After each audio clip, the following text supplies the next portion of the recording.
कौन सी संतुष्टि, किसकी संतुष्टि? कदम कदम पर टैक्स देकर लूटने वाली जनता की, या फिर जनता से टैक्स वसूल करके धन्ना सेठों का खजाना भरने वाली सरकार की? किसकी संतुष्टि? एक आदमी रोटी खाता है, तीसरा आदमी भी है जो न रोटी बेलता है न रोटी खाता है, वो सिर्फ रोटी से खेलता है। वो तीसरा आदमी कौन है? मेरे देश की संसद मौन है। आइए देखते हैं, बैठचंद मजा आएगा। सभापति महोदय, वो भी क्या दिन थे जब संसद में देश का बजट पेश होता था तो देश की सड़कें ठहर जाया करती थी। रेल बजट पेश होता था तो लोगों की उम्मीदें रेल के डिब्बों की तरह पटरियों पर दौड़ने लगती थी। पूरा देश धड़कने रोक करके वित्त मंत्री और रेल मंत्री को सुना करता था। अफसोस, अब बजट पेश हो जाता है, मीडिया चैनल सरकार का महिमा मंडन करते हैं और बेचारी जनता बजट के आंकड़ों के शब्द जाल में उलझी हुई महीनों बाद समझ पाती है कि उसका तो फिर से कट गया। सभा इस सज्जन को क्या तकलीफ है भाई? क्या तकलीफ है इनको? महोदय, पिछले 2 साल अमृतकालीन बजट पेश किए गए और इस बार एक नई शब्दावली गढ़ी गई है, तुष्टीकरण बनाम संतुष्टीकरण का बजट। सभापति महोदय, सुनने में कितना आलंकारिक लगता है यह शब्द। सोच रहा हूं देश की वित्त मंत्री और प्रधानमंत्री जी से पूछूं कि आखिर किसकी संतुष्टि? जिस बजट में मनरेगा के लिए 1 रुपए की बढ़ोतरी ना हो, वही पुराना 86,000 करोड़, जबकि पहले ही 9,754 करोड़ का घाटा हो। जिस मनरेगा से करोड़ों मजदूरों के घर में चूल्हा जलता हो, उस मनरेगा में काम करने वाले गरीब मजदूरों के लिए अगर आपके खजाने से 1 रुपया भी इजाफी नहीं निकल सका तो भला कौन संतुष्ट हुआ साहब? इस देश का गरीब मजदूर या आपके उद्योगपति दोस्त? वो जो महाराष्ट्र में लोकसभा और विधानसभा के बीच में 40 लाख मतदाता बढ़ाए गए थे, अरे उन्हीं के लिए मनरेगा का थोड़ा सा बजट बढ़ा देते। क्या उसमें मनरेगा का एक भी मजदूर नहीं था 40 लाख लोगों में? सारे के सारे 12 लाख की छूट वाले से आगे के लोग थे। सभापति महोदय, कल जब वित्त मंत्री जी देश की संसद में भाषण दे रही थी तो वहां मुंबई में कोई गरीब इंसान जब अपनी जेब टटोल करके अपनी मोटरसाइकिल में 1 लीटर पेट्रोल भरवा रहा था तो उस पेट्रोल की कीमत थी 103 रुपया प्रति लीटर। आखिर इतना महंगा पेट्रोल डीजल खरीद के कौन संतुष्ट हो रहा है? इस देश के गरीब लोग या फिर सरकार के चहेते धन्ना सेठ? यही नहीं, अभी और सुनिए। सभापति महोदय, वित्त मंत्री जी इस बजट को मध्यम वर्ग को संतुष्ट करने वाला बजट बता रही हैं। अरे मैडम, हम आप यहां पर बैठे रहते हैं और वहां बाहर इसी दिल्ली में 1 लीटर दूध, चाहे वो अमूल का हो या फिर मदर डेयरी का हो, उसकी कीमत 73 रुपए लीटर है। इतना महंगा बेच करके कौन संतुष्ट हो रहा है? गरीब जनता या आपके धन्ना सेठ दोस्त? हिपोक्रेसी की भी सीमा होती है। सभापति महोदय, इस सरकार का बाजार और महंगाई पर कोई नियंत्रण नहीं रह गया है। चाहे देश में लहसुन 400 रुपए किलो बिक जाए, टमाटर 100 रुपए किलो बिक जाए, प्याज का दाम सुनकर आंखों में आंसू आ जाए, लेकिन वित्त मंत्री महोदया बजट में महंगाई का मां भी नहीं बोलती हैं।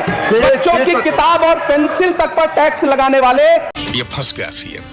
सरकार से मैं पूछना चाहता हूं कि आप मध्यम वर्ग का हितैषी बताते हैं खुद को, तो शर्म नहीं आती है? खुद को धार्मिक कहने वाली सरकार भगवान श्री कृष्ण के प्रिय खाद्य पदार्थों दही और मक्खन तक अगर हम करें तो करें क्या, बोले तो बोले। जिंदा रहते हुए जनता से हर चीज पर टैक्स वसूलने वाली यह सरकार कम से कम मरने पर तो लोगों को बख्श देती, लेकिन नहीं, वहां भी लूटना है। अंतिम संस्कार के सामान, अगरबत्ती, धूप बत्ती, केवड़ा जल, चंदन पाउडर, जौ, बताशा, काला तिल, पंचरत्न, कपूर और कफन तक पर टैक्स लेने वाली यह सरकार किस मुंह से खुद को मध्यम वर्ग का हितैषी बताती है? कहां से आते हैं? अखिलेश जी, आपको याद होगा भारत जोड़ो न्याय यात्रा में 30 जनवरी 2024 को बिहार के रंगभूमि मैदान में राहुल गांधी जी का पूर्णिया में भाषण था और उसमें मखाना को लेकर उन्होंने आवाज उठाई थी। यह उनका असर है कि आपको मखाना बोर्ड बनाना पड़ा, वरना तो आप मखाना बोर्ड बनाने वाले लोग हैं। ईएमआई भरने के बाद इस देश का एक गरीब इंसान जब अपने बच्चों की फीस भरने के बारे में सोचता है तो उसे कितनी खुशियों का गला घोंटना पड़ता है। शायद उनको पता भी नहीं है कि फसल बेच करके बिटिया की शादी का सपना सजाने वाला किसान जब अपनी फसल बर्बाद देखता है तो कितनी रातें सो भी नहीं पाता है। हाथ जोड़ के मैं मोदी साहब से गुजारिश करता हूँ, आंखों से देखा है 2016-17 की बाढ़ में अपने इन्हीं हाथों से राहत सामग्री बांटी है मैंने। अगर सच में बिहार के लिए कुछ करना चाहते हैं तो बिहार को बाढ़ से बचाने का प्रबंध करिए। पूर्णिया एयरपोर्ट 10 साल से बाट जो रहा है, घोषणा 2014 में हुई, बनके आज तक तैयार नहीं हुआ। अलीगढ़ मुस्लिम विश्वविद्यालय का किशनगंज सेंटर बजट के अभाव में दम तोड़ता जा रहा है। मैंने पिछले बजट सत्र में भी आवाज उठाई थी, आज फिर वित्त मंत्री जी से अनुरोध करना चाहता हूं दामन फैला करके कि अलीगढ़ मुस्लिम विश्वविद्यालय का किशनगंज सेंटर बन जाने दीजिए।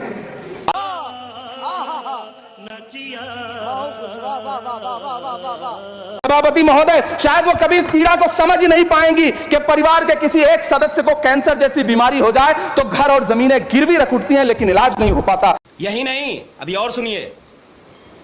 सभापति महोदय, इसी देश की संसद में कभी स्वर्गीय सुषमा स्वराज जी ने कहा था कि तब जब देश की करेंसी गिरती है तब देश की प्रतिष्ठा गिरती है। सफेद कपड़ा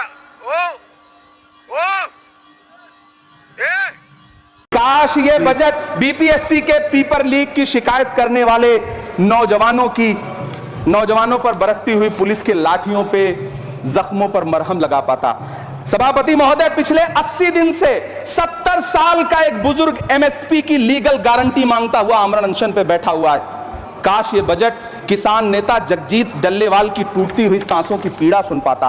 काश ये बजट प्रतियोगी परीक्षाओं की तैयारी के लिए दिल्ली, कोटा, पटना, अहमदाबाद जैसे शहरों में, इलाहाबाद जैसे शहरों में किताबों के साथ गल रहे युवाओं के सपनों को जिंदगी दे पाता। काश ये बजट वंदे भारत के सुनहरे विजुअल के बजाय देश की गरीब जनता को कुछ और पैसेंजर ट्रेनें दे पाता। काश ये बजट सीनियर सिटीजन को ट्रेन टिकटों में मिलने वाली रियायतें वापस लौटा पाता जिनको सरकार ने कोविड के नाम पे छीन लिया था। काश ये बजट किसानों की राह में कीले नहीं बल्कि कालीन बिछाने वाला बन पाता। गजब बेइज्जती है। कि लात मारना तो गधे का काम है। सभापति महोदय, गरीब जनता को लात मारना बंद करिए।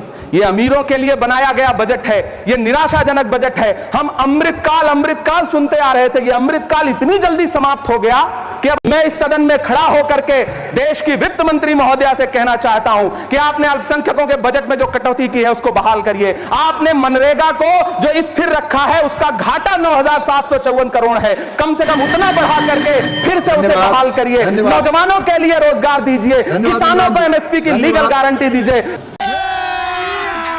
अभी मजा आएगा ना भिड़ो। क्योंकि जिस्म की मौत कोई मौत नहीं होती है। जिस्म मिट जाने से इंसान नहीं मर जाते, धड़कने रुकने से अरमान नहीं मर जाते, सांसें थम जाने से ऐलान नहीं मर जाते। जिस्म की मौत कोई मौत नहीं होती है।